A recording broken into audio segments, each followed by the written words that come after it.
નમસ્કાર દર્શક મિત્રો, ન્યૂઝ ફોર ઇન્ડિયામાં આપણું હાર્દિક સ્વાગત છે। હું છું અમાલિશા। તો ચાલો આપણે આગળના સમાચાર જોઈએ।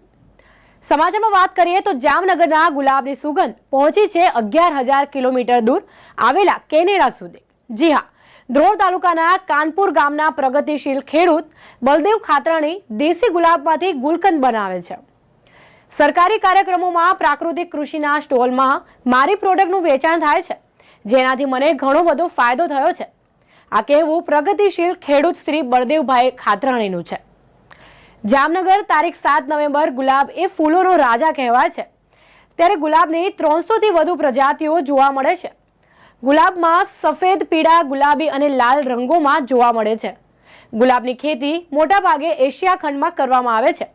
ગુલાબનો ઉપયોગ જ્વેલરી મેકિંગ, દવા, lab, cosmetics, perfume, rose syrup, ice cream, essence, અગરબત્તી, ગુલકંદ અને મીઠાઈ બનાવવામાં થાય છે।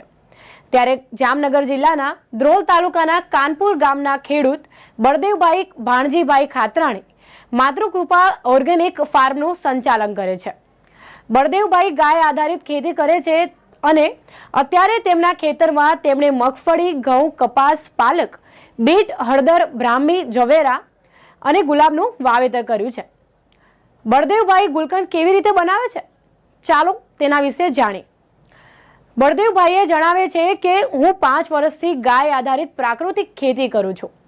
અત્યારે 10 એકરમાં ગુલાબનું વાવેતર કર્યું છે। ગાયના ગૌમૂત્રમાંથી હું જીવામૃત ઘરેથી જ બનાવી શકું છું, જેમાં કોઈ ખર્ચો થતો નથી। ખેતરમાં નેચરલ ફોર્મમાં બનેલું ગૌમૂત્રનો જંતુનાશક દવા તરીકે છંટકાવ કરવાથી કોઈ જીવાત રહેતી નથી અને તેનાથી મારો ખર્ચો પણ ઘણો બચી ગયો છે। દરરોજ સવારે ગુલાબ ઉતારી લીધા પછી એને હું સૂકવી દઉં છું। તેમાંથી તૈયાર થયેલી સૂકી ગુલાબની પાંદડીનું હોલસેલમાં વેચાણ કરું છું।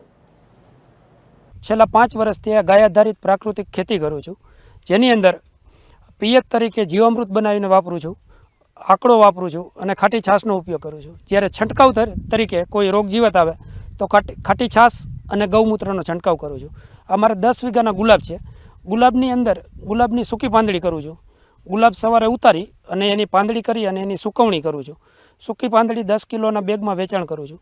બીજું કે જ્યારે એમાંથી હું ગુલકંદ પણ બનાવું છું। ગુલકંદની અંદર લીલી પાંદડીનો ઉપયોગ કરું છું, જેમાં ગુલકંદની અંદર ગુલાબ પાંદડી, સાકર, મધ, એલચી, વરિયાળી, જાવંત્રી એટલું મિક્સ કરી અને તડકા છાયામાં નેચરલ ફોર્મમાં ચાસણી લઉં છું।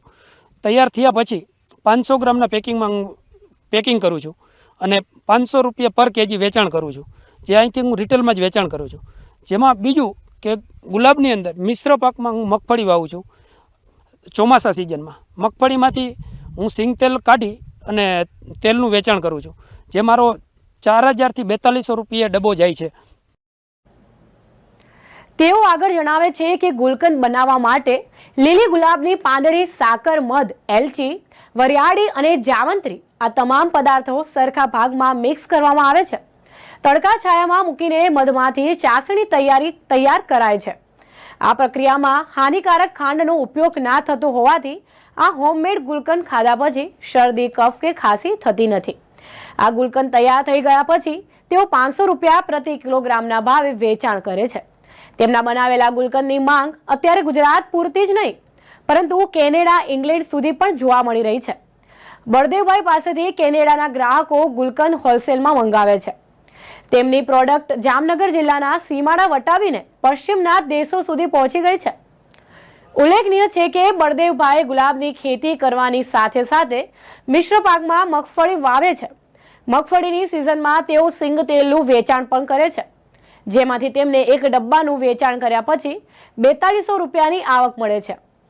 તેમજ રવિ પાકની સિઝનમાં તેઓ બીટ, પાલક અને જવેરાનું વાવેતર કરે છે અને બીટના સૂકા ખમણનું વેચાણ પણ કરે છે।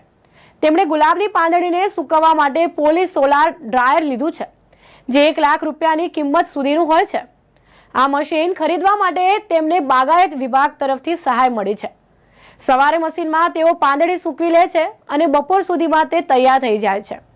જામનગર જિલ્લામાં આયોજિત થતા વિવિધ કૃષિ મેળા કે મિલેટ્સ મેળામાં તેઓ ગુલકંદનું વેચાણ પણ કરે છે અને તેમને એમાંથી સારી કમાણી પણ મળી રહે છે।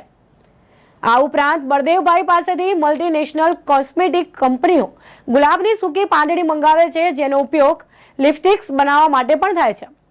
તેઓ આજુબાજુના ગામના ખેડૂતોને પ્રાકૃતિક ખેતી માટેના આયોજિત થતા સેમિનારમાં માર્ગદર્શન પણ આપે છે અને એમાંથી પ્રેરણા લઈને બીજા ખેડૂતો પ્રાકૃતિક ખેતી કરવું તથા તે તરફ વળવા માટે પ્રેરણા આપે છે. તેમનો સમગ્ર પરિવાર આ કાર્યમાં તેમને બધી જ રીતે સાથ સહકાર પણ પૂરો પાડે છે. બળદેવભાઈ માત્ર એક સામાન્ય ખેતી કરતા ખેડૂત જ નહીં, પરંતુ અન્ય ખેડૂતો માટે પ્રેરણાનો સ્ત્રોત બની ગયા છે. કે અત્યારે શિયાળુ સિઝનમાં ગુલાબની અંદર મિશ્ર પાકમાં બીટ વાવ્યા છે. બીટની અંદર એનું ખમણ કરી અને સુકવણી કરી અને સૂકું ખમણ જ વેચાણ કરું છું. બીજું હું ઝવેરાની ખેતી કરું છું, પાલકની ખેતી કરું છું. આ જે મારે ઉપરથી ઓર્ડર હોય એ રીતે હું બધી જ વાવેતર કરું છું. ગુલાબને સુકવવા માટે પોલી સોલાર ડ્રાયલ બનાવેલું છે, જે 1 લાખની માથે થયું છે તૈયાર. એની અંદર અમે સવારે 11-11:30 પાંદડી સૂકવી એટલે 2:30 વાગે તૈયાર થઈ જાય છે, એકદમ સુકાઈ જાય છે.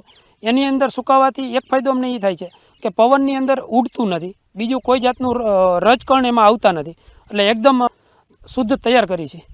દરેક તાલુકામાં કોઈ મોટા અધિકારીઓ આવે એમ હોય ત્યારે મારો સ્ટોલ હોય છે. જ્યારે ગુજરાતના આપણે કૃષિ મંત્રી રાઘવજીભાઈ પટેલે મને સાલ ઓઢાડી અને શિલ્ડ આપી અને સન્માન કરેલા છે.